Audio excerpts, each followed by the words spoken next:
He was a lowly F-ranked adventurer, but then he discovers a golden servant card that summons an SS-ranked goddess, making him the strongest.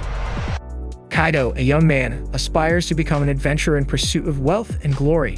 However, despite his relentless efforts over the past 2 years, luck hasn't favored him, and he's still confined to the first floor of the dungeon. As usual, Kaido heads to the caves, slowly approaching a slime on the ground. Instead of drawing a sword or knife, he takes out an insecticide and sprays 2 bottles at the slime until it shrivels up and dies. He feels a surge of joy at his proficiency in killing slimes, having eliminated his 999th slime since he began working in these dungeons, like an NPC determined to reach the 1000 slime milestone. Kaido ventures deeper into the dungeon and suddenly spots a golden slime perched on a pillar. Thrilled by his luck in finding such a rare creature for his 1000th kill, he quickly realizes it won't be easy. As he attempts to spray it, the slime simply jumps off the pillar. Undeterred, Kaido grabs a new and more powerful spray gun filled with pesticide and successfully kills the slime. He celebrates his 1000th kill and eagerly opens his stats to check his rank, only to find it unchanged despite killing the golden slime. He decides to let it go, hoping for good loot, but instead of a typical mana core, he finds a small golden card with a girl depicted on it. Initially confused, he soon realizes it's a servant card, a very rare item. He checks the stats and discovers the servant is from the Valkyrie class and named Sylphie. He tries to find more information about her online but finds nothing. Deciding to leave the dungeon first, he starts heading back. A group of adventurers with impressive armor walks past him, which Kaido can only envy. He wonders if he'll ever be able to afford such gear and heads to the receptionist to exchange slime cores for money. The receptionist, Hitsu, gives him 500 yen for each slime core, totaling 1500 yen, which is a disappointing amount. Kaido takes the money and starts to leave, but suddenly asks Hitsu if she knows the value of a rare servant card, especially one from the divine class. Hitsu ponders for a moment and asserts that such a card would be extremely collectible and easily valued at over 1 billion yen.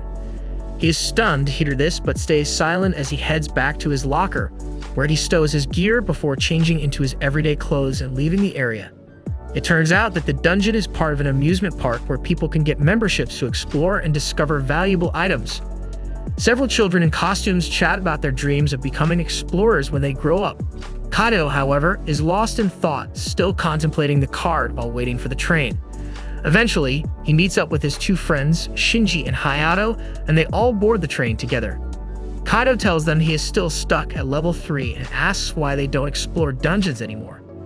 Hayato explains that 2 years ago, when they first ventured into the dungeons, they reached the 2nd floor and encountered a goblin.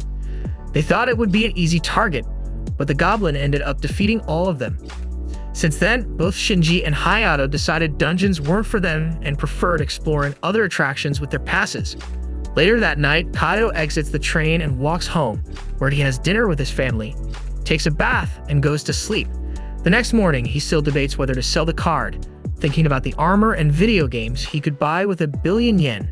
His thoughts are interrupted by his friend Katsuragi, who asks where he was the previous night. Kaido lies, saying he was at a party with Shinji and Hayato. To his dismay, both friends soon approach, and Kaido quickly pulls them aside, begging them not to reveal his dungeon crawl. They agree, but when Katsuragi asks about the party, they give inconsistent answers. Katsuragi suspects they are lying and asks if Kaido went to the dungeons again, but Kaido manages to lie and narrowly escapes. Later at school, he asks his friends what they would do with a certain card, and they immediately say they would sell it since it's valuable and servants can't be summoned outside dungeons anyway. Kaido contemplates selling the card, but decides to keep it, determined to become one of the strongest adventurers ever.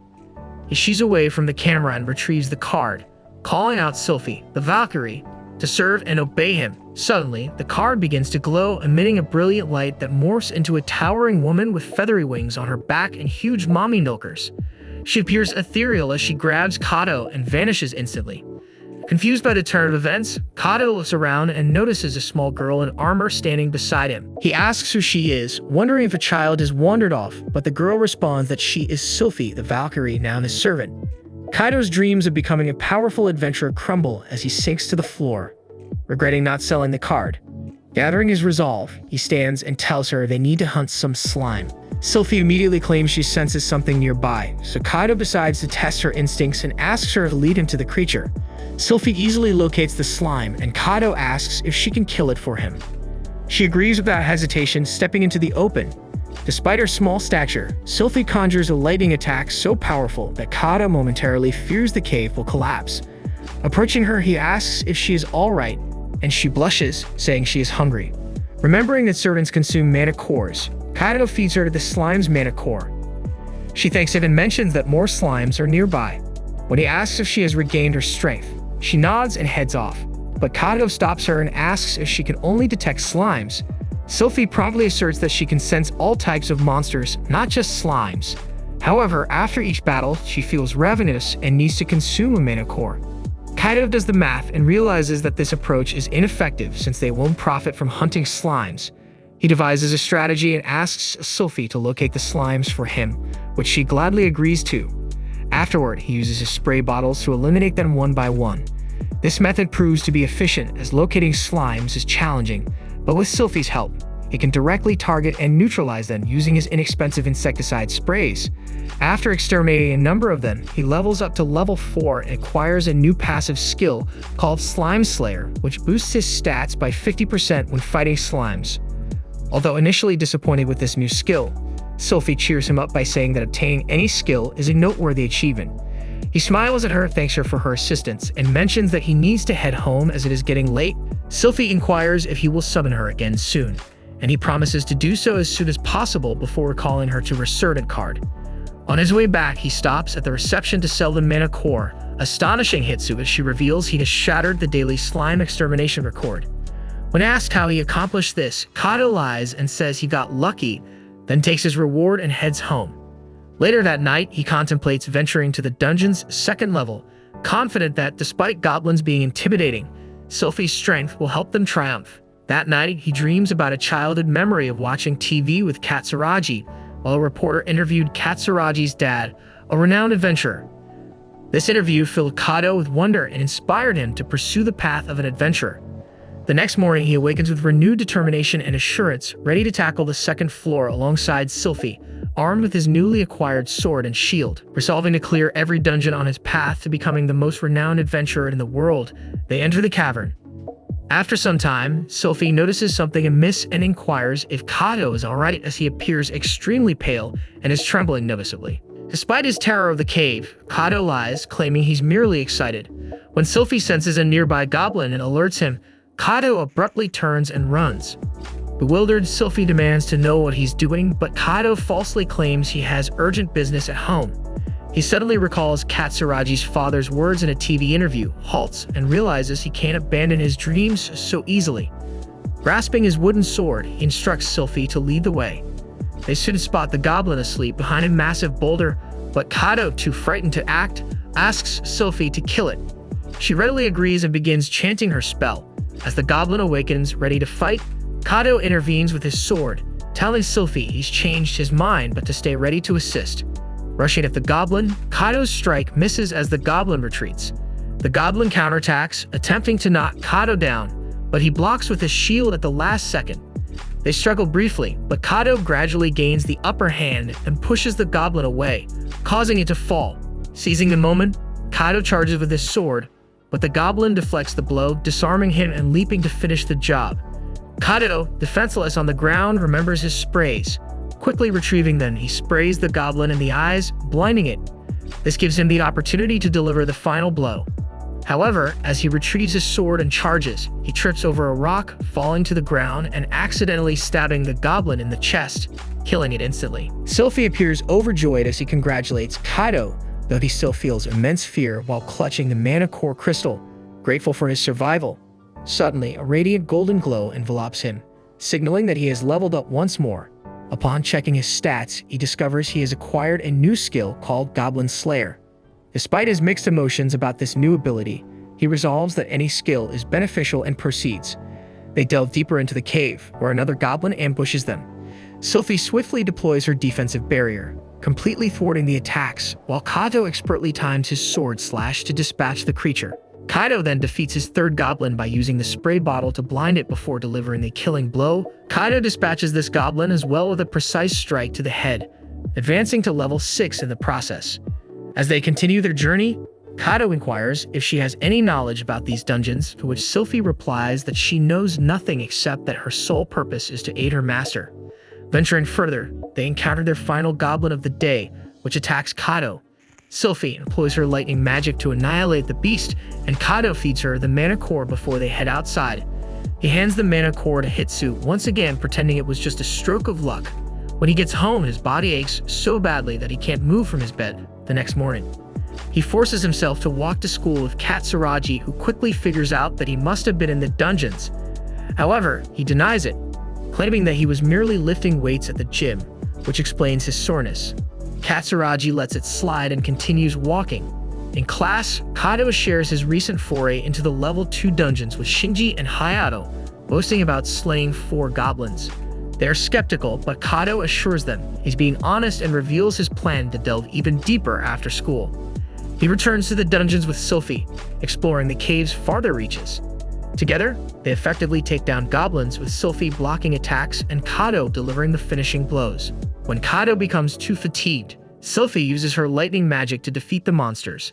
After this expedition, he upgrades to a metal rod, which significantly increases his damage output against the goblins. Despite his exhaustion causing him to doze off in class, his determination to continue his dungeon adventures remains unshaken. Day after day, he ventures into the dungeons, relentlessly hunting goblins until he reaches level 10, a significant achievement. This time, he gains a special skill called Divine Love, which enhances his stat growth based on the amount of affection he receives. Overjoyed, he expresses his gratitude and happiness to Sylphie, appreciating her cool demeanor and partnership, and she reciprocates, enjoying their teamwork. Afterward, the next creature they encounter is a glowing skeleton, unlike any they had ever faced before. Kado warns her to stay vigilant, and she quickly erects her magical barrier as the skeletons charge toward them. It crashes against the barrier and attempts to break through. Before it succeeds, Kado launches an attack, but his efforts are in vain. His weapons are too weak for this uncommon foe. He then asks Sylphie to handle it. She promptly casts a spell, launching a lightning bolt that obliterates the skeleton instantly. This time, the mana core drops as a vibrant red. Curious if it might be valuable, Kado decides to feed it to Sylphie, who remarks that it is tastier than usual. Later that day, Kado visits Hitsu with his day's loot and inquires about the mana core from the glowing skeleton. She informs him that it is quite rare and could easily sell for over 2 million yen. Kado is crushed to realize he could have been wealthy, but Sylphie had consumed his potential fortune. Hitsu reassures him that encountering one means there's a good chance he will find another. That night, he broods over the lost opportunity but concludes that leveling up was still worthwhile. He contemplates moving to the 3rd floor, knowing that the enemies there appear in groups and are far more formidable. With this in mind, he tells Sylphie the next day that he wants her to simply observe for a while. She fears she has done something wrong and apologizes, but Kado explains that he wants to venture to the 3rd floor, but is afraid he relies too much on her for protection. He wants to become stronger on his own. Sylphie, relieved, wishes him luck. Suddenly, a goblin emerges from behind a rock. Kado, brimming with confidence, tells Sylphie to watch as he handles it. However, his plan goes awry and he sustains severe injuries, forcing him to purchase potions from Hitsu, depleting all his savings. That night, he realizes he needs many mana cores to feed Sylphie better gear. Thus, he decides to return to the 1st floor, determined to kill as many slimes as possible to gain skills, levels, and mana cores. After numerous days of toiling relentlessly in the dungeons by himself, Kado finally gathers enough mana cores to confidently proceed to the 3rd floor. Before they can exit the cave, however, Sylphie announces that she senses an unusual type of slime. Her instincts prove accurate as Kado spots a silver slime nearby. He swiftly springs into action, aiming his spray gun at the slime, but it evades him with surprising speed. Fortunately, Sylphie is prepared and uses her lightning magic to strike the slime, killing it instantly. To their astonishment, the slime drops another servant card, an incredibly lucky occurrence. Kado picks up the card to discover it is a demon rank card for a servant named Luceria. He glances at Sylphie, who appears visibly distressed at the sight of the card. Despite this, Kado chooses to follow his own desires without consulting Sylphie, and summons the demon servant right then and there. A massive red flame engulfs them, from which a large demoness materializes and passes through Kado in her ethereal form. Much like what happened with Sylphie, he looks down and sees another girl, this one with bat wings and horns.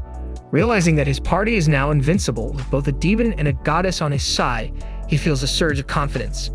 The black-haired devil girl opens her eyes and fervently introduces herself as the Viscount class devil Lucilia.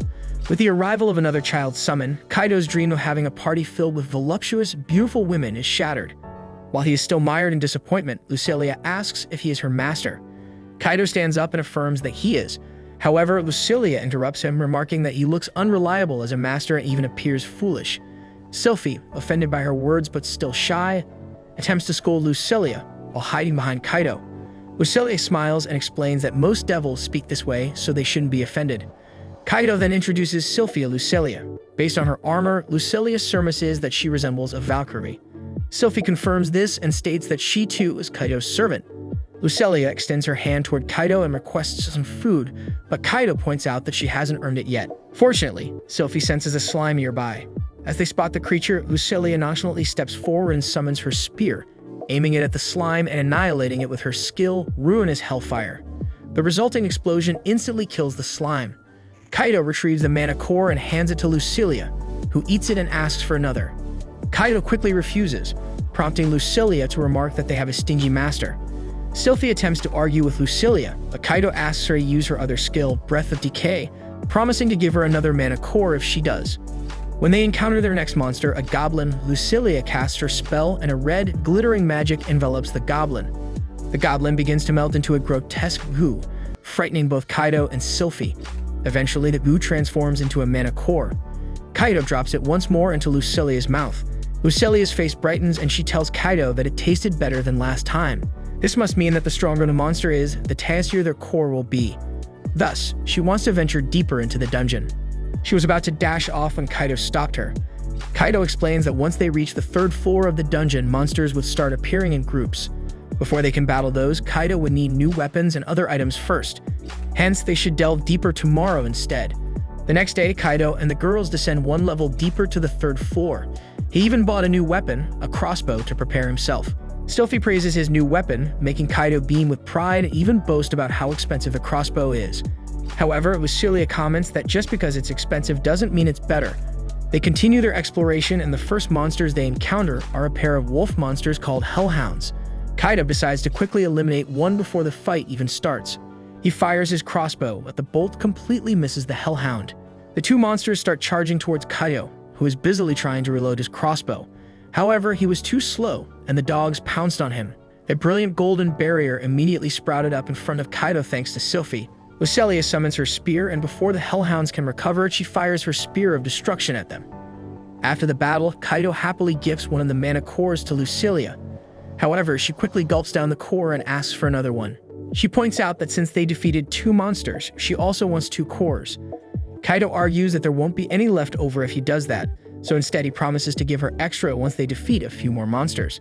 Their subsequent set of adversaries appeared as two wild boars charging at them with their tusks poised. Kaido commanded Lucilia to attack, and she unleashed another fiery explosion. However, one boar managed to bypass the flames and charge towards them. Lucilia, irritated, was about to fire again when Kaido stepped forward. He carefully aimed his crossbow and fired, striking the boar in the eye. Despite this, the boar did not fall. It roared in fury and charged once more. Kaido panicked and stumbled backward. Sylphie rushed to his aid, preparing to unleash her divine lightning. Kaido managed to fire his crossbow again, finally killing the boar. Sylphie praised Kaido for his success, while Lucilia remarked that Kaido's knees had given way from fear. Nonetheless, Kaido was just happy to have leveled up again, now reaching level 11. Sylphie clapped and congratulated him, while Lucilia asked for another mana core. After his dungeon exploration, Kaido was on the escalator on his way home. He hadn't earned much today since Lucilia kept demanding more cores. He then noticed a nearby group of girls discussing their adventures on the 6th floor, making Kaido wonder if he needed a party as well. His friends then joined in and asked if he had chosen his next school yet. Kaido admitted that he hadn't. Katsuragi joined the conversation and asked Kaido about his plans. Kaido, unsure of what to say, asked Katsuragi about her plans instead. Katsuragi revealed she was aiming for Oka Academy, which led Kaido to declare that their goals were the same. In his next exploration, Lucilia once again used her skill to defeat the enemies and Kaido rewarded her with mana cores. Sylphie used her own skills too, and Kaido fed them the cores as a reward. Kaido then noticed that Sylphie kept glancing over when he fed Lucilia. When he tried to ask her about it, Sylphie dodged the question and simply led them to more enemies. Later at home, Kaido wondered if Sylphie was avoiding him. However, he found the answer on the TV show his mother was watching. The show was about a girl who was jealous of her brother being treated specially despite being new. This made Kaido realize that in the future, his two servants might end up settling their differences in a duel. Their skills would surely obliterate the dungeon along with Kaido. Kaido is clueless about how to prevent the impending catastrophe awaiting him the next morning. On the way to school, Katsuragi encounters Kaido and greets him with a cheerful "good morning." She notices the dark circles under his eyes, and Kaido explains that he didn't sleep a wink, which makes her wonder if he's facing some trouble or stress. Kaido can't divulge the dungeon servant issue he's dealing with, so he opts for a half-truth, telling her that one of his friends has befriended two girls with completely opposite personalities who apparently despise each other. Because of this, Kaido is concerned about how to help his friend navigate this tricky situation. She asks if the girls truly hate each other, and when Kaido can't confirm it, she advises him to tell his friend to ask the girls about their feelings and whether they actually feel uncomfortable around each other. Following her advice, Kaido returns to the dungeon and summons Sylphie for a private conversation, leaving Lucilia out of it for now. He inquires about Sylphie's opinion of Lucilia, as both a person and a party member. While Kaido believes that Sylphie dislikes Lucilia, Sylphie clarifies that she was initially afraid of Lucilia because she is a demon, but as they work together, she realized Lucilia isn't so bad. Despite this, Kaido suspects Sylphie has unresolved issues with Lucilia and urges her to be honest, emphasizing the importance of truth. Sylphie then reveals that her problem is actually with Kaido himself, not Lucilia. She accuses him of favoring Lucilia recently, pointing out that he only uses Lucilia's powers in battles and gives her twice as many mana cores. Sylphie expresses her desire for equal treatment and asks Kaido to be a kind and loving master to her as well. He promises Sylphie that from now on, he will give her as many mana cores as Lucilia, and will also talk to her more. With everything resolved, Kaido summons Lucilia and feeds her the same amount of mana cores as Sylphie.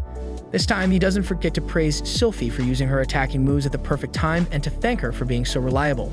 Although Sylphie is now happy, Lucilia's mood worsens as she also starts suffering from the incurable ailment called jealousy. She becomes envious of Sylphie and accuses Kaido of never complimenting her. To restore Lucilia's mood, Kaido also gives her a compliment and resolves the matter once and for all. They hunt a dungeon boar together, and Sylphie lands the finishing blow, adding enough experience points to her stats to cause her to level up to level 2. Upon leveling up, Sylphie's overall stats increase, making both Kaido and Lucilia proud of her. They both congratulate Sylphie on leveling up, which makes Sylphie feel much better than before. With the team finally bonding, they move on and locate a group of hellhounds. Sylphie demonstrates how strong she's become from leveling up and solos all the hellhounds in one go. Her defensive spells improve, making her barrier wall sturdier than before. While the dumb monster tries to penetrate the wall, Kaido steps up and slays it using his crossbow. After the hunting session, Kaido feeds Sylphie with some mana cores, but she still remains ravenous and reluctantly requests more. Since he provides her with too many mana cores, Kaido ends up having fewer for himself than usual. As his regular business becomes less profitable, he returns to hunting slimes without Lucilia and Sylphie's assistance. Nonetheless, he still summons them in case he encounters trouble and thanks them for always being there when needed. As he starts delivering mana cores to the receptionist, she notices the change because he used to bring loot drops from the 3rd floor.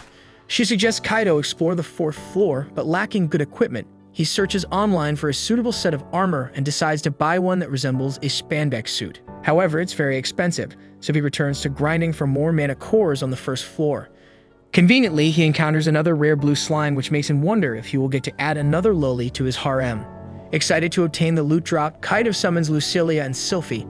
They both attack simultaneously, combining their divine and fire powers, which brings a smile to Kaido's face. Unfortunately, that smile quickly fades as the blue slime only drops a magic orb.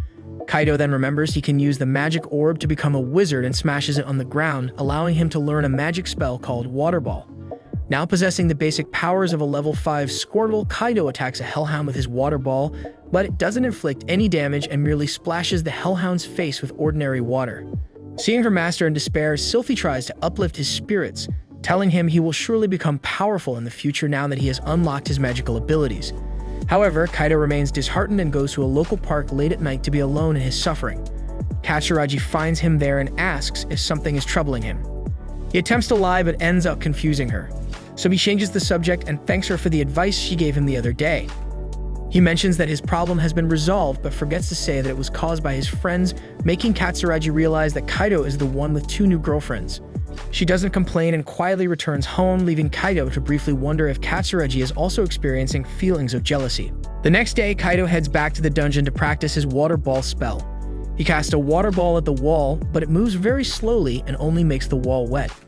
Just using the spell once leaves Kaido tired, but he keeps practicing. The second time, he shoots the water ball as fast as he can, which makes him and Sylphie happy, though Lucilia is unimpressed. After using the spell twice, Kaido is completely drained and collapses. He goes home and falls asleep immediately. In his sleep, Kaido dreams of his childhood, watching Katsuragi's dad on TV, which inspired him to become an adventurer. Motivated by his dream, he returns to the dungeon the next day and practices again. He's much faster this time and casts many water balls at the dungeon walls until he runs out of energy. After a short rest, he resumes training, trying to change the water ball's shape into a cube. Excited by his success, Kaido keeps playing with the water ball, shaping it in different ways. Soon, he gets tired and falls on his back. As he mindlessly walks out of the dungeon, he trips and falls into the arms of an adventurer. He quickly apologizes, but the older adventurer asks if he's okay. Kaido assures her he's fine and leaves, but she remains worried because he doesn't look well. Her teammates are impressed by Kaido's hard work and head into the dungeon. Later, Kaido falls asleep in class, and when the teacher wakes him, he loudly declares he'll do his best in training today, making the class laugh.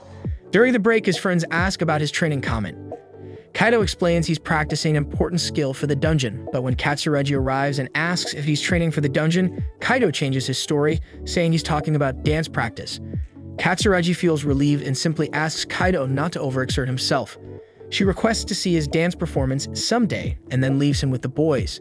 The next day, Kaido returns to the dungeon and uses his water ball in combat. He hits a goblin with it, and instead of bursting, the water ball stays intact, blocking the goblin's breathing holes and suffocating it.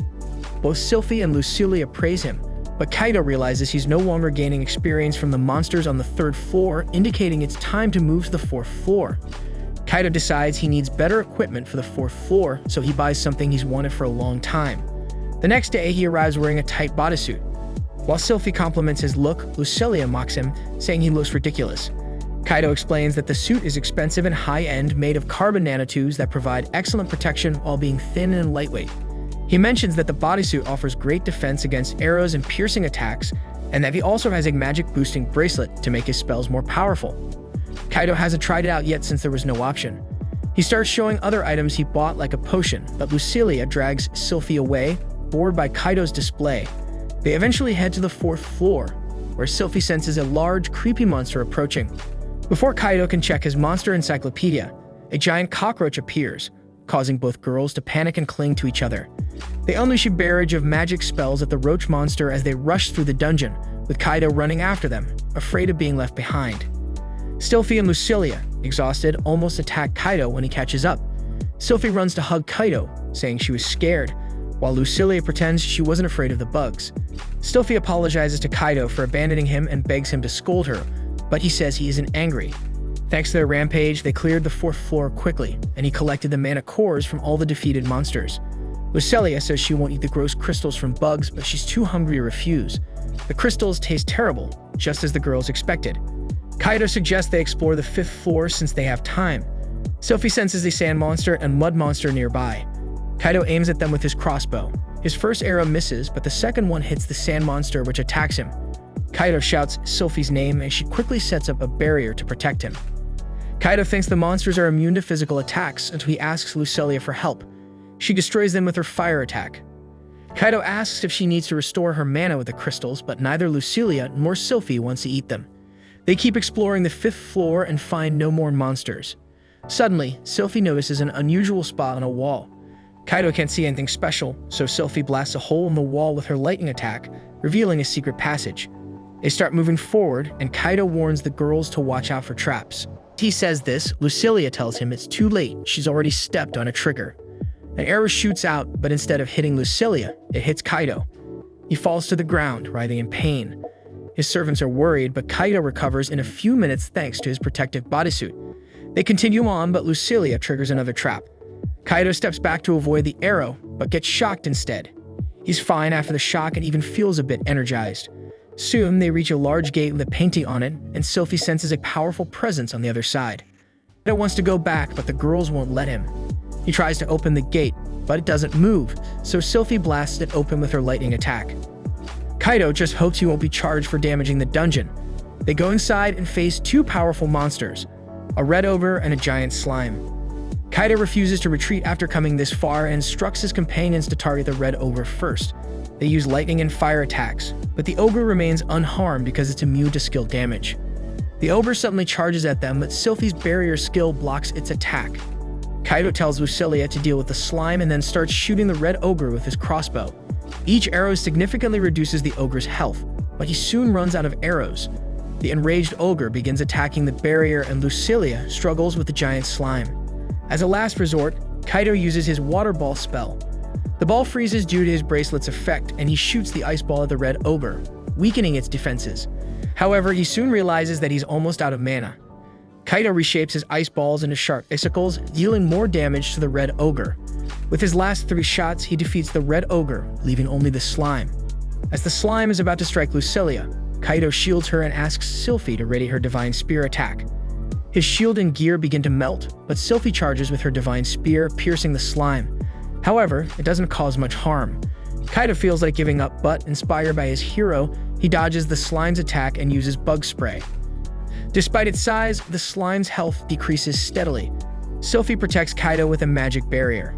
After using up his first 2 bottles, Kaido pulls out 2 stronger bug sprays and finishes off the slime, reducing its HP to 0.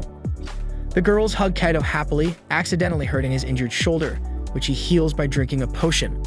Lucilia levels up soon after, and Kaido checks his stats to see he has also gained several levels.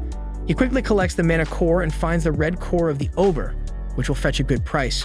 While searching for the slime's core, he discovers a rare magic sword that looks more like a steak knife.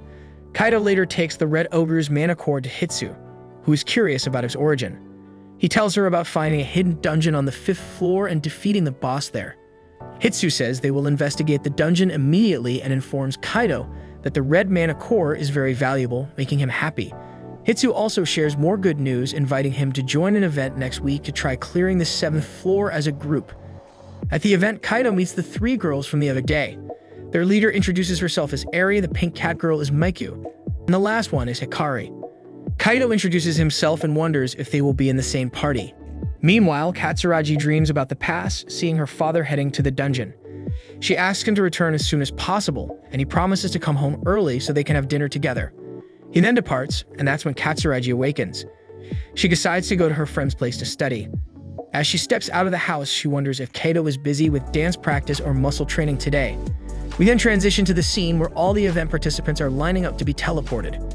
Kaido's crew is holding hands, standing in the teleport circle, and then boom, they're on the 6th floor. Kaido feels super relieved they arrived safely and tells the others that it's only his 2nd time using the gate, so he was pretty nervous. They soon encounter a staff member who guides them to the stairs leading to the 7th floor. The staff member informs them that today's event is scheduled to last for 3 hours. As they approach the stairs, they notice a convenience store. Eri asks Kaido if he wants to buy anything, and Kaido thinks it's super convenient to have a store in the dungeon. He decides to grab some refills for his pesticide spray.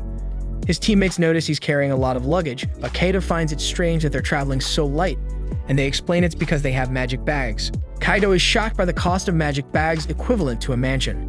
His friends reveal their wealthy parents bought the bags, and Kaido realizes they all come from affluent families.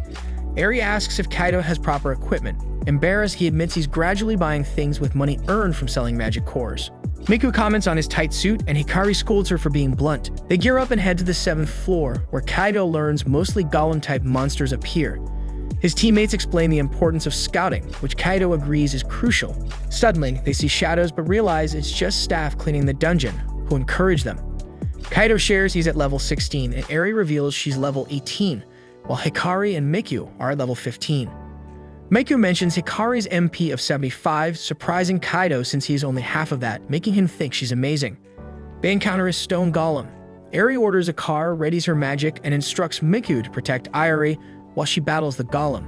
Kaido asks for instructions, and Eri tells him to watch her back. Eri successfully defeated the golem alone, impressing Kaido. Next, they face a bronze golem.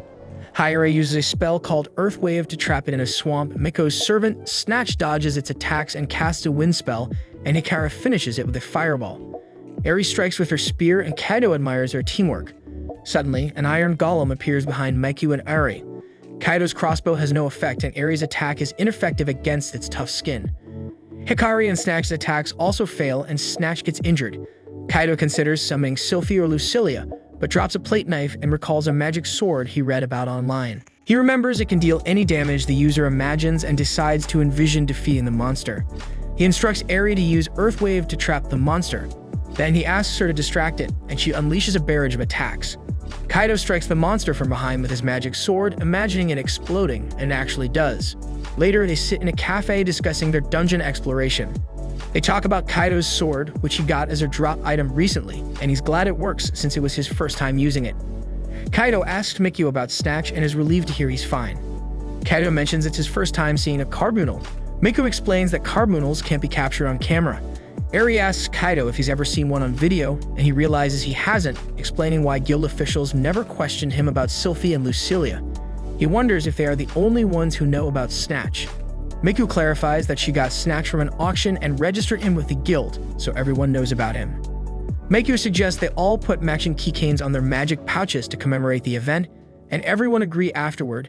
Eri asks Kaido to join their party permanently, explaining that transfer gates exist every 5 floors, with their current goal being the gate on the 11th floor. Kaido likes the idea but insists he's just an ordinary explorer and not as special as they are. They reassure him, saying they feel safer with him around, and ask if he has anyone else in mind, reminding him of Sylphie and Lucilia.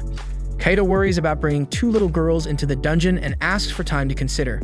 Eri wonders if he dislikes their party, but he assures her he needs to consult someone first and will give an answer later.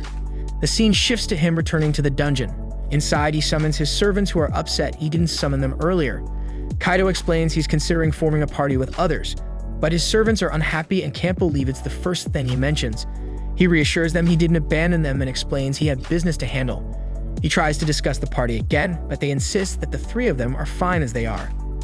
Kaido tries to continue the conversation, but Sylphie firmly tells him to stop.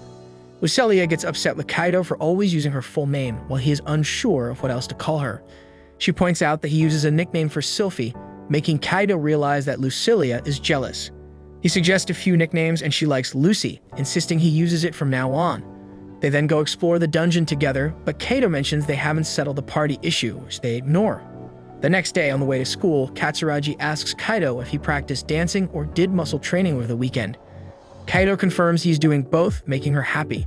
She then invites him to go shopping next Saturday and he shyly agrees.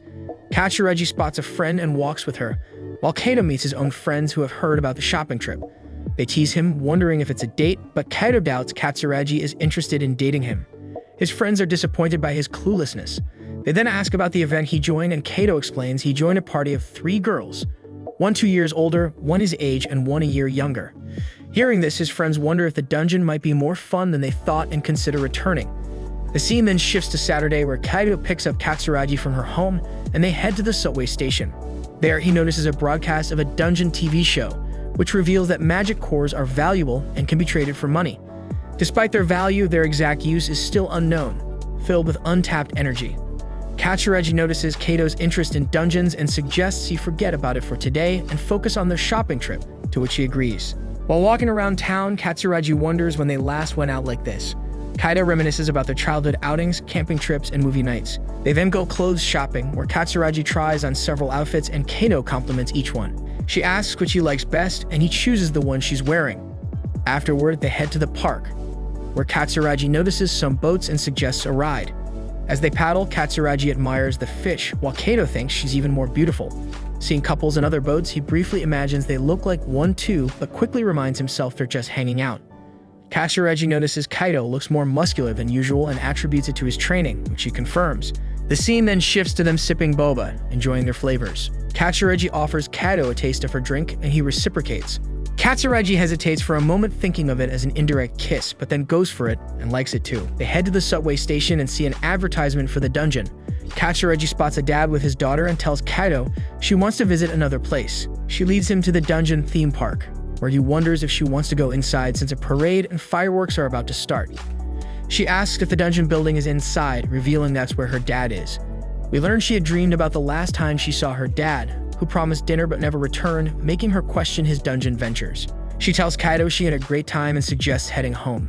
Kaido, aware of her worry about her dad, is determined to prove he can be a hero like him. The next time Kai enters the dungeon, he experiments by combining his various abilities. He coats his enchanted sword, Balzer, with a water ball. Although Lucilia doubts its effectiveness, it turns out to be successful, allowing Kai to defeat a stone golem in a single hit. He is thrilled and Sylphie applauds him, telling Lucilia that their master is quickly becoming stronger. Lucilia immediately remarks that it must be because of a woman who surprises Kai. He asks her why she thinks so, and she responds that it is just her intuition. Seeing him uneasy due to his guilt, Sylphie asks if the reason he wanted to join a party the other day was also because of a woman, leaving Kai speechless. He eventually admits that a group of 3 girls invited him to their party. Sylphie feels insecure upon hearing this, but Lucilia suspects that he doesn't want to spend any more mana cores on them. But when Kai promises not to stop providing them mana orbs, Lucilia forgives him. Kai says he is not joining the party, but Sylphie suddenly encourages him to join. She asserts that if her master has decided to join another party, she wants to support him. Even Lucilia agrees with Sylphie, as long as she continues to receive her mana orbs. Sylphie then asks Kai to at least reveal why he wants to party with others. He replies that he wants to grow stronger by fighting alongside other humans. Otherwise, he will never catch up to Sylphie and Lucilia. The girls are satisfied with his explanation, and Kai promises that he will only party with Aries' team on weekends, so they can still spend time together on other days. At night, Kai finds it easier to get permission from an angel and a devil than to call a girl. He answers the phone in a panic when Katsu calls, wanting to chat without any particular reason. Kai asks her for anxiety-reducing tips using his friends as scapegoats, saying they want to call a girl but are too nervous. Katsu shares a story about her dad manually forcing a smile on her face when she was too nervous to play piano on stage. After wishing each other good night, Kai wonders what Katsu wanted to talk about but doesn't dwell on it. He calls Eri, who asks if he's thought about joining their party. Kai agrees to join on weekends, and Eri confirms they only go to the dungeon on weekends. That Saturday, Kai joins the girls on the 7th floor of the dungeon. Confronted by stone golems, Kai leads with Hikari using earth magic to restrain 2 golems and Miku summoning her servant, Snatch, to distract the 3rd. Kai enchants his sword with a water ball, creating an ice sword, and defeats a golem with a single strike. Another golem assails him at that moment, but he swiftly evades its strike and then dispatches it with a single blow as well. Meanwhile, Miku's servant has vanquished a golem with its wind blades, and Eri also overcomes one. The girls are curious about when Kai learned magic and why his water sphere was shaped like a sword. He explains that he knows just one water spell and has been experimenting with it recently. Eri comments that his ice blade and his way of commanding them earlier were impressive, and she can't believe it's his first time fighting alongside a group. To deflect any further questions, Kai remarks that Eri is also splendid with her weapon, and she replies that she has been practicing since childhood. Suddenly, Kai's stomach growls loudly, and he asks the girls for a lunch break. To his surprise, they have a complete kitchen setup in their magic pouches and fry fish and grill steak right in the middle of the dungeon for lunch. Once Kai returns home at night, he reflects that Eri and her friends have generational wealth that he can never hope to attain. However, what's more important is that Eri plans to explore the 8th floor the next day. The 8th floor has aquatic monsters and a water-based terrain, so Kai purchases a high-end life jacket to help him navigate it because he doesn't know how to swim. Soon they reach the 8th floor, and Snatch detects a monster in a pool of water. A salamander emerges from the pool and spits acid at Kai, melting his expensive life jacket instantly. He cries out and demands the monster refund him the cost of the life jacket, but it spits more acid at him, and he can only evade. Just then, Miku shoots it down with the crossbow Kai lent her because he wasn't going to use it anymore. He asks if she has practiced before, but she replies that she just held a crossbow for the first time in her life, yet managed to get a headshot on her first try. Soon after that, they encounter more water-themed monsters and keep running most of the time. Next, they face some flying tuna monsters that leap out of the water to attack them. Kai attacks them with his mana gun while the girls use their weapons to thin out the fish monsters. Kai soon runs out of ammo and sees how effortlessly Eri is slashing down monsters with her long-handled blade, so he shapes his eyesore into a similar weapon and begins taking down the fish monsters, though each slash takes a decent chunk of his mana. The girls notice him cutting down the monsters with ease, but just as Kai is done, he runs out of mana completely and collapses. When he wakes up, he finds himself in Eri's lap and gets up with a start. He apologizes for troubling her and assures her that he is fine. Surprisingly, his MP is full, and Eri reveals that she gave him a mana potion while he was unconscious earlier. Kai says it must have been expensive, but she tells him not to mind it because they are party members. Eri mentions Kai's combat techniques, and he reveals he modeled them after her fighting style. Before they can discuss further, Snatch alerts everyone about a formidable monster. A massive dinosaur-like creature emerges from the water. Kai panics, stating that such high-level monsters are usually found only in deeper floors. They attempt to flee, but the dinosaur pursues them, causing the ground to collapse and blocking their escape route. Realizing they must fight to survive, Kai instructs Miku and Hikari to attack from a distance while Eri engages it, and he distracts it. Hikari's earth magic and Snatch's wind blades prove ineffective, and Kei's ice blade causes minimal damage. Enraged, the dinosaur attacks and Kai retreats, creating an opportunity for Eri. She leaps onto the dinosaur's head and stabs it, but the monster throws her off. As Kai checks on Eri, she mutters her desire to become a hero but loses consciousness. Seeing the monster attacking Hikari and Miku, Kai decides to summon Sylphie and Lucilia, despite the risks. A radiant storm of divine and demonic energy erupts as they appear, leaving everyone in awe, including Eri. Kai apologizes to them for contacting them on such short notice, and then requests their help to defeat the dino monster. They use their lightning and fire attacks on it, bringing down the dino monster within seconds. Once that is done, Sylphie rushes toward Kai, asking if he is injured anywhere. He replies that he is fine, and just then, Lucilia comes forward, commenting that Kai was ultimately after women. Suddenly, Miku jumps on Sylphie because she has never seen anyone as cute as her before. She asks Sylphie if she is a real angel, while Hikari thanks Lucilia for saving them and also fawns over the adorable demon Loli. Lucilia tries to maintain her usual cold demeanor, but cannot resist Hikari's sincere gaze and agrees to let her get close. Even Eri is captivated by their cuteness, but she restrains herself and asks Kai if these girls are his servants, to which he affirms. Later, they exit the dungeon and Hikari's parents come to pick up her and Miku. Once they are alone, Kai recalls the moment Eri was desperately trying to return to the fight, even after being knocked out, saying that she wants to be a hero. He inquires if they can discuss it and discovers that it was her father who motivated her to become a hero, who faces great challenges and saves everyone. Kai feels a connection with Eri after learning this. She then invites him to an open campus event at her university the following weekend. Kai mentions it to his friends because Eri attends a highly esteemed university. They suggest she invite Katsu instead of them since Katsu is also interested in that university, and they can consider it their second date. Kai becomes anxious upon hearing this, but Katsu overhears her name being mentioned. She brings her friend along and asks if they were talking about her behind her back. Kai attempts to deny it, but his friends nudge him forward, and he uses a technique to calm his nerves before telling Katsu about the open campus event. It turns out Katsu had already planned to attend and wanted Kai to accompany her from the beginning. The next weekend, she wears the dress Kai chose for her on the previous date to the open campus event. The first thing Kaido notices is how stunning his companion looks. Before leaving the house, Katsuragi bids farewell to her parents and departs with the boy. Shortly after boarding the train to the campus event, Katsuragi takes the lead and asks Kaido to sit closer to her to strike up a conversation. She thanks him for the invitation, but the boy reminds her that she would have gone even without his invitation.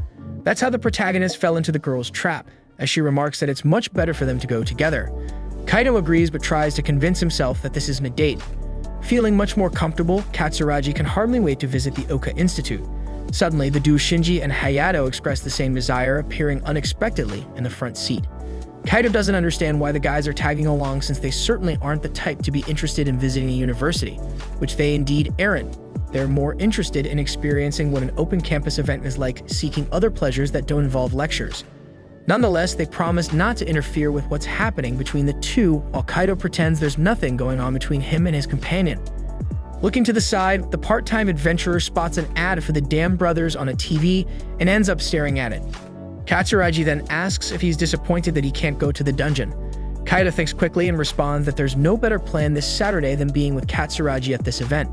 She earnestly asks him to take his mind off the dungeon for just today, which he agrees is a good idea. The group soon arrives at the Oka Institute, where Shinji and Hayato stress that this place is where high society gathers, like a gateway to another world. As they enter, Katsuragi is captivated by the artificial cherry blossoms and vows to return in July when they are in full bloom. Kaido also daydreams about this moment, imagining a romantic scene with Katsuragi among the pink flowers. Realizing his thoughts are getting out of hand, he slaps his face to snap back to reality, reminding himself that even if they attend the university together, they'll still just be classmates. Unaware of Kaido's inner turmoil, Katsuragi just goes with the flow. They then proceed to the event reception, where Eri is present. With a swollen face from his earlier slap, Kaido attempts to introduce his friends, but they step forward and introduce themselves instead, trying to impress the beautiful girl at the reception. Eri, curious if the girl next to Kaido is his girlfriend, learns that she is just a neighbor and childhood friend. Eri expresses her pleasure in meeting everyone and invites them to explore the campus, promising to show them around later. As they leave, Eri feels oddly relieved that Katsureji is just Kaido's friend, while Kaido's friends are surprised that he knows such a graceful woman. Kaido accidentally reveals that he met her in the dungeon, and Katsureji finally realizes that Kaido has been sneaking into the dungeon all along.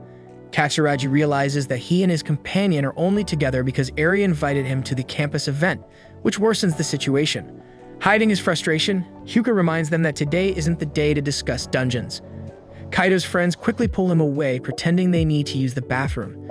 They envy him for teaming up with the pretty girl from the reception, but warn him to be more cautious around Katsureji, who is clearly worried about his dungeon explorations. With the message delivered, they head to the auditorium and are amazed by its size. As they notice the various student clubs, Kaido almost comments on an AED, similar to the ones in dungeons, but his friends stop him. They pass a room showing cultural festival productions and take a moment to chat. Shinji and Hayato are impressed by the grandeur of the place, but know their grades won't get them into this college. Kaido, aware he's been slacking, knows he needs to work harder to get into Aoka with Katsureji. Despite the high tuition, he nearly mentions using dungeon money to pay, but stops himself just in time. In the next scene, the couple finds some time alone, enjoying the breeze. Katsureji hopes to spend her breaks like this, while Kaido seems content, until Hikari and Miku show up, having been tipped off by Eri. The two playful girls introduce themselves as charmers. They gesture the others' return. They tease Kaido, asking if Katsureji is his girlfriend. He gives the same explanation as before, leaving Katsureji slightly annoyed. Kaido, wondering if it's too early for first-year Hikari to think about college, hears her explain she just wants to experience it while she can. Katsureji notes the girls seem close to Kaido, but Miku disagrees. When Kaido tries to explain their friendship without revealing it started in the dungeon, Miku blurts it out, causing Katsureji to give him a frosty glare. Hikari asks if everything is alright, just as Eri arrives and invites everyone to lunch. At the cafeteria, Shinji and Hayato act like they're on a food tour, snapping pictures of the dishes. Eri explains that with 2,000 yen, you can order all this and still have change, plus free drink refills. Impressed by the generosity, the three boys grow more enthusiastic about the Oka Institute as they enjoy their meal. After finishing, Katsureji asks Kaido to help refill drinks. With their departure, Hayato asks if the girls had any exploration classes with a professor. Though they hadn't, the three boys share their amusing experiences, especially Hayato's impression of an arrogant instructor, which the girls find spot on. Hayato and Shinji also attended classes but admit they slept through them, unaware that dungeon items lose effectiveness beyond a 3-mile radius. Hayato recalls injuring himself during physical education and wasting a potion due to this ignorance. There explains that this is why the university is situated within a 3-mile radius of the dungeon, where all research and item production occur. Shinji and Hayato add that weapons cannot leave the dungeon, sharing a story of nearly being caught trying to smuggle them out. Just then, Kaido and Katsureji return with drinks, and the group prepares for their next activity. They gather by a heated pool, and Kaido seizes the chance to swim in winter alongside Katsureji. This reminds him of the time she saved him from drowning in the school pool and later from a stray dog. Overhearing the conversation, Miku teases that she always knew Kaido couldn't swim. Hikari feels an unfamiliar flutter in her chest and can't take her eyes off Kaido. Next, they visit the tennis courts and soccer field.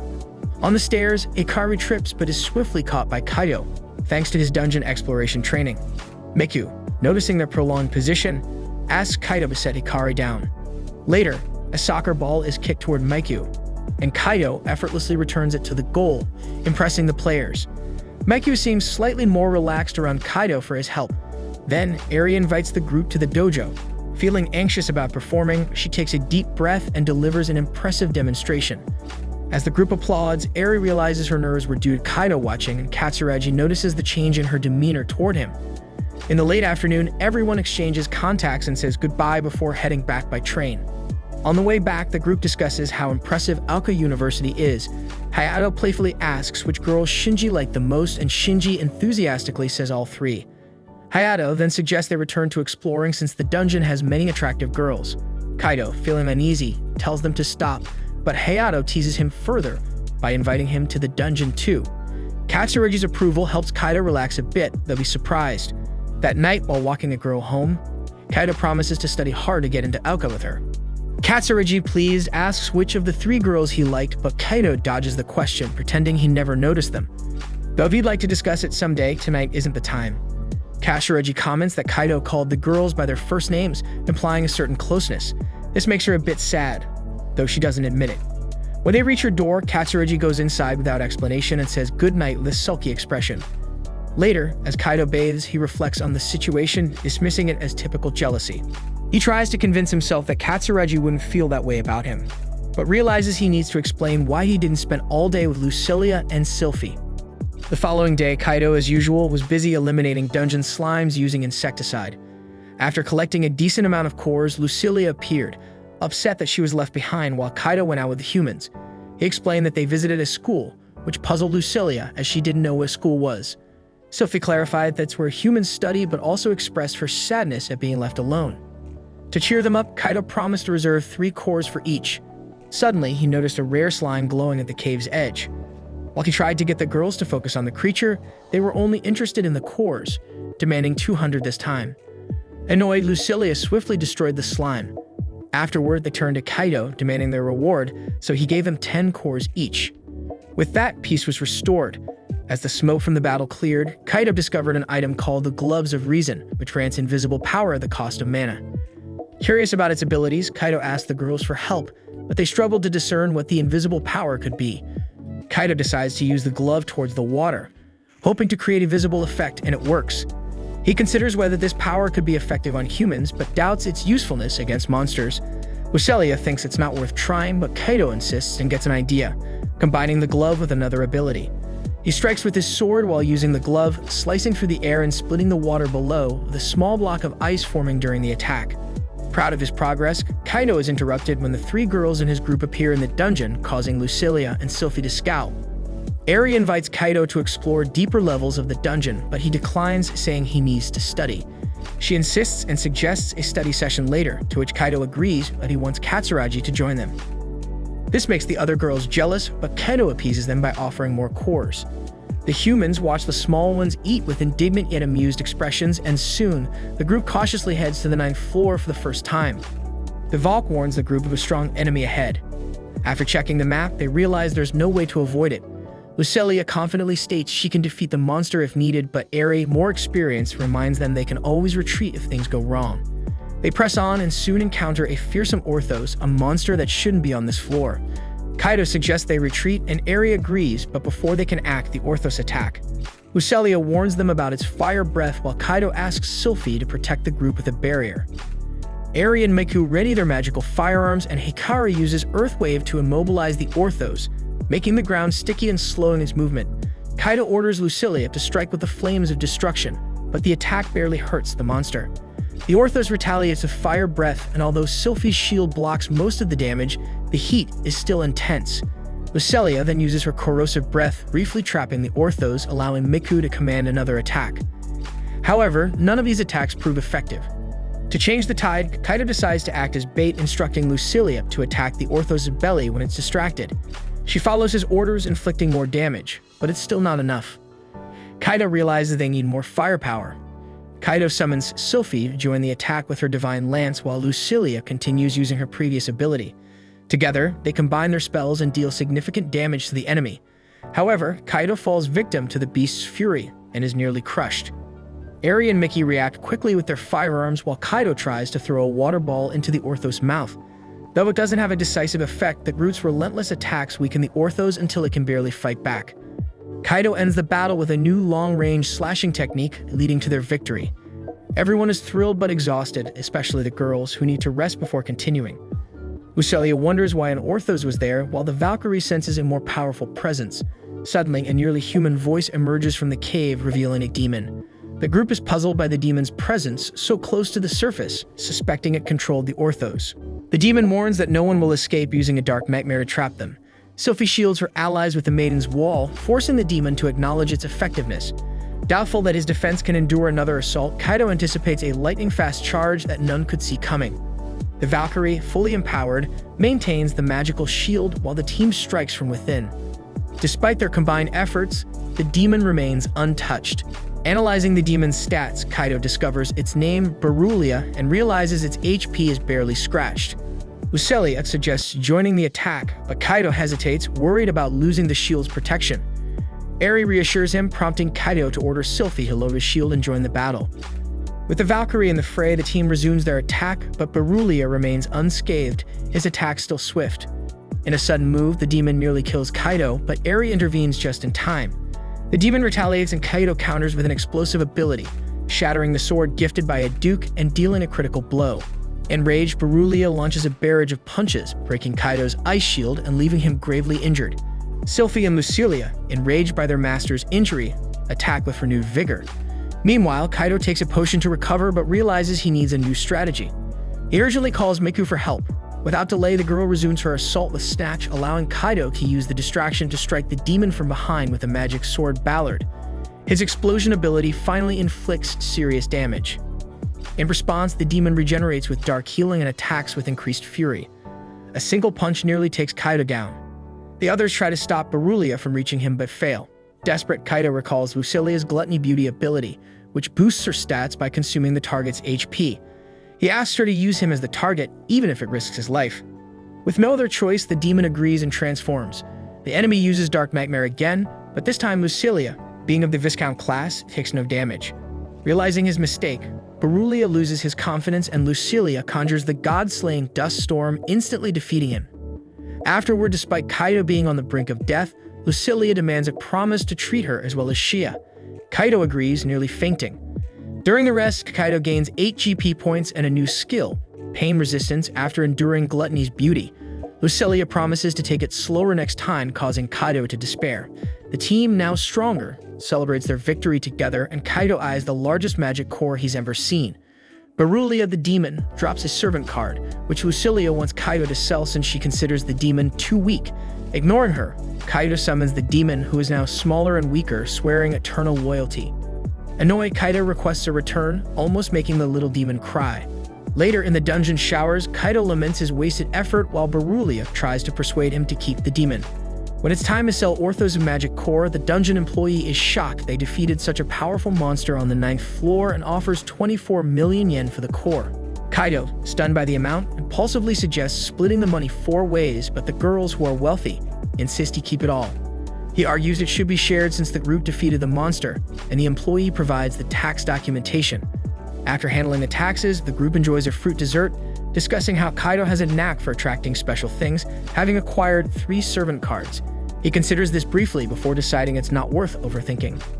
The scene shifts to Miku talking with Hikari on the phone. Hikari is thrilled about the upcoming raid and eager to see everyone's new abilities. Miku suggests she take it easy and rest if necessary, but Hikari brushes it off, insisting she's fine and doesn't want to waste time. Miku agrees and ends the call. After hanging up, Hikari drops her tough act and starts coughing, revealing she's not as okay as she claims. Next, it's the weekend and Kaido and his team are in a dungeon. Kaido asks Berulia to demonstrate his power, but Berulia hesitantly requests a proper weapon first, surprising Kaido since Berulia doesn't have one. Lucilia reminds Kaido that he broke Berulia's last weapon, so Kaido searches his bag and hands Berulia a tungsten rod. Berulia hesitates, asking for a sword instead, which offends Sylphie and Lucilia. Berulia quickly apologizes and accepts the rod, explaining it's all Kaido has. Berulia then uses the rod to easily defeat monsters, impressing Kaido, who realizes Berulia might be stronger than him. Berulia admits he's still adjusting to his level, but pleads to stay by Kaido's side, expressing his loyalty to Lucilia and Sylphie, which pleases them. Berulia admits he might be a liability for now, but promises he'll eventually be Kaido's sword and give his best. Kaido agrees to keep him, mentioning that although Berulia may be slower, he's strong. Kaido looks forward to working with him, and Berulia thanks him gratefully. Kaido decides to test some skills, starting with Berulia's. They engage in a few monster battles, with Kaido deliberately letting his HP drop to see how Berulia's Dark Cure works. When Kaido is near collapse, he calls for the spell. Berulia casts it, and Kaido feels a small wave of recovery, noticing his HP only restores slightly. Berulia explains that Dark Cure is mainly for healing injuries, restoring just enough HP to prevent death. Kaido is disappointed, hoping to combine it with Lucilia's ability to enhance its effects. Lucilia suggests trying anyway, but Kaido refuses, noting his low HP. Undeterred, Lucilia insists he won't die instantly and considers transforming into her adult form again. Sensing danger, Kaido tries to flee but trips. Berulia heals his injury with another Dark Cure, and Kaido notices his pain is gone, realizing the skill will save on potions. Berulia beams with pride, and the group heads deeper into the dungeon, soon facing a metal golem as Eri and the others showcase their skills. Hikaru uses her ice circle skill to freeze the golem in place while Eri finishes it off with a powerful iron slash, slicing it cleanly in half. Kaido is impressed by their teamwork, but Eri warns that her skill consumes a lot of MP, so she can't afford to miss next time. They then face the 3 golems, allowing Miku and Snatch to shine. Miku casts Dance of Illusions to confuse the golems, while Snatch charges in with his hedgehog skill, taking them down precisely. Kaido observes how much stronger their teamwork has become and decides to test Sylphie's new ability. As they continue deeper into the dungeon, more monsters appear. Kaido instructs Sylphie to use her Song of the War Maiden skill and tells Yuzuya and Beruliev to join in, wanting to see if Sylphie's skill boosts his servant's power.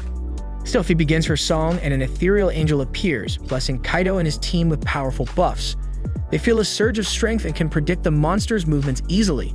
The next wave of enemies is defeated with a single strike from each of them. After the fight, Wiria excitedly tells Kaido that she felt a boost in power, though it wasn't as overwhelming as the beauty of gluttony. Kaido is relieved to know Sylphie's skill benefits his servants. He turns to Beruliev for feedback, but Beruliev admits he didn't feel any difference. Eri suggests the skill's effect might vary based on the level of trust, which leaves Beruliev a bit discouraged. Eri encourages him to stay positive, reminding him there's always time to build trust. The rest of the group cheers him on, and Beruliev feels a surge of determination. Proudly, he shares that he started as a rear guard, but has now become a knight. With improved sword skills, he could be even more formidable, hinting that a proper sword would help. Kaido tells him to wait a moment, leaves briefly, and returns with a sword. Handing it to Beruliev, he asks if he could perform better with this weapon. Beruliev realizes it's a bastard sword. Though he says nothing at first, the others wonder if he dislikes it. Then, to everyone's surprise, Beruliev's eyes fill with tears. He's overjoyed to finally have a real sword. Kaido vows to do his best and quickly tests his new sword on some monsters, slicing through them with ease and impressing everyone. Beruliev, feeling more motivated, gives Kaido the magic crystals they collected. Grateful, Kaido thanks her, lifting Beruliev's spirits even more. He asks Beruliev to teach him some sword skills, and she eagerly agrees, but Kaido mentions he has to leave soon.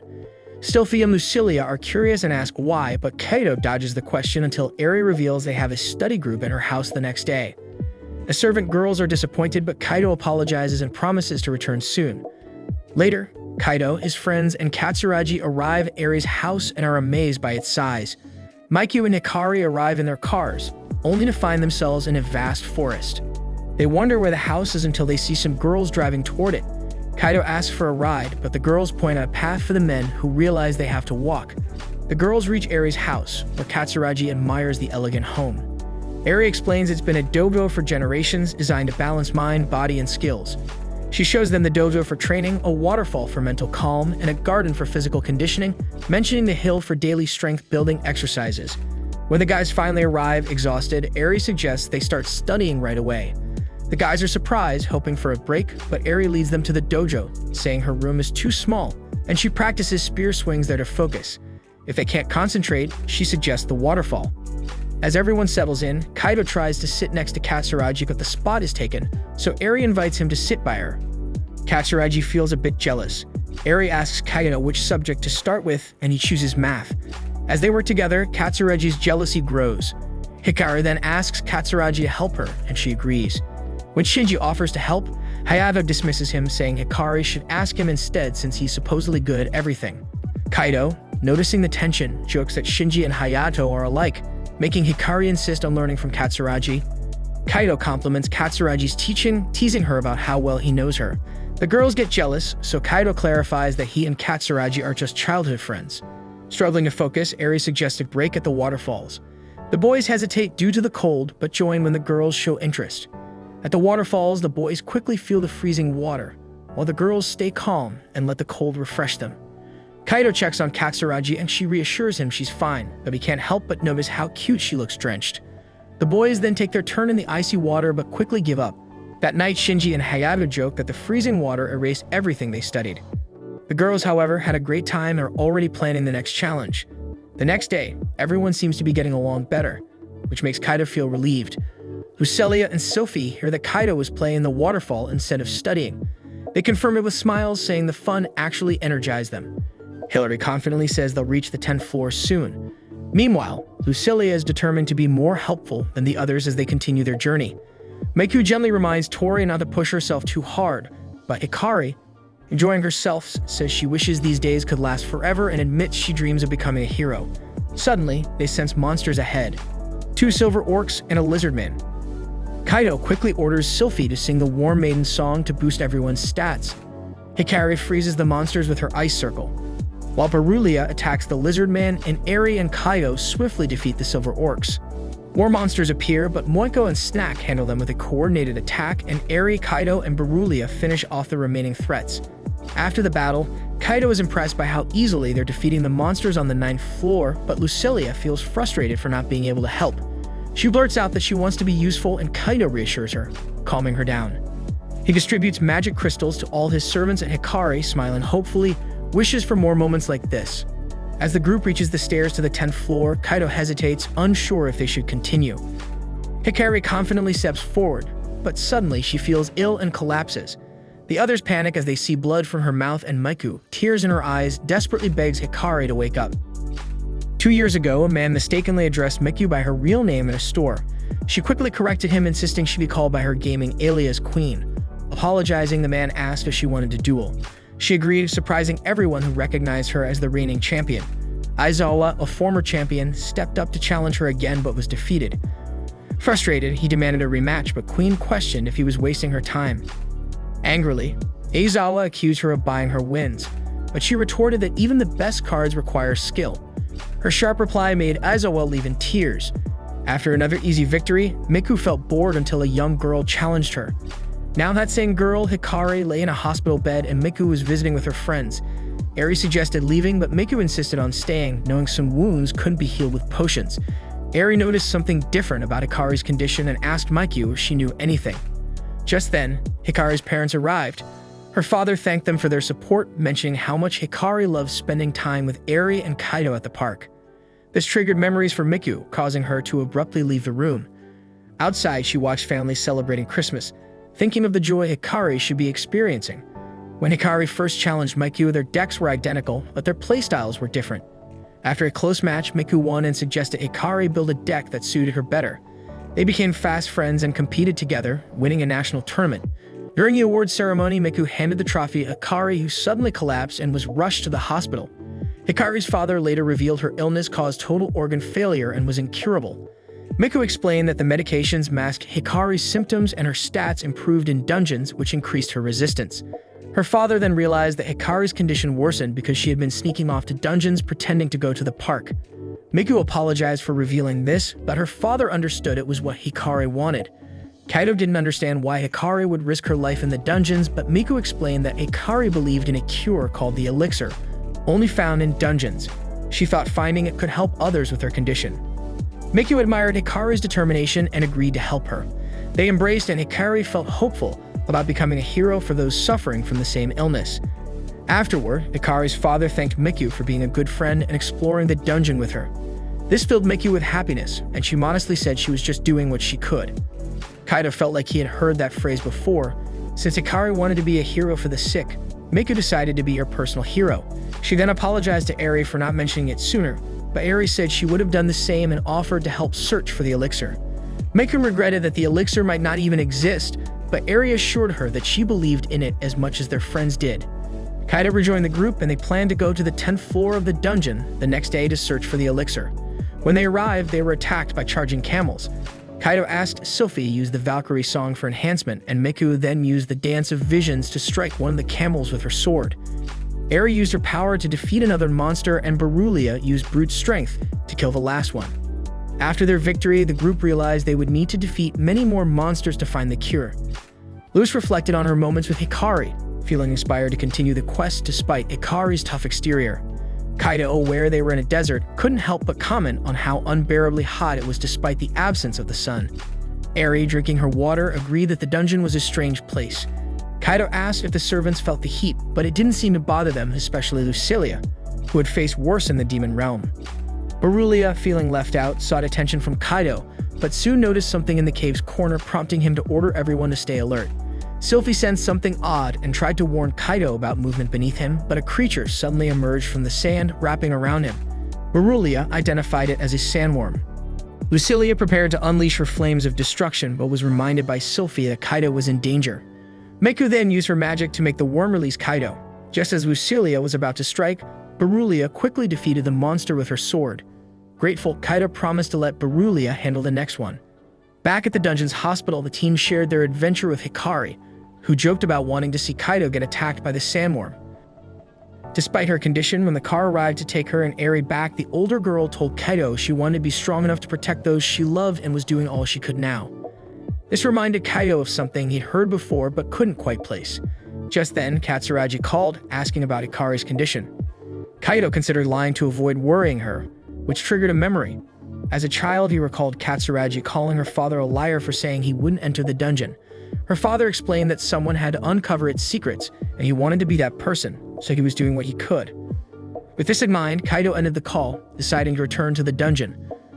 On the 10th floor, he resolved to do whatever it took, just as Captain Katsuragi and others had, so he too could become a hero. If you like this video, make sure to subscribe and check out this video about a boy whose ex-girlfriend becomes his stepsister, and they do dirty things together.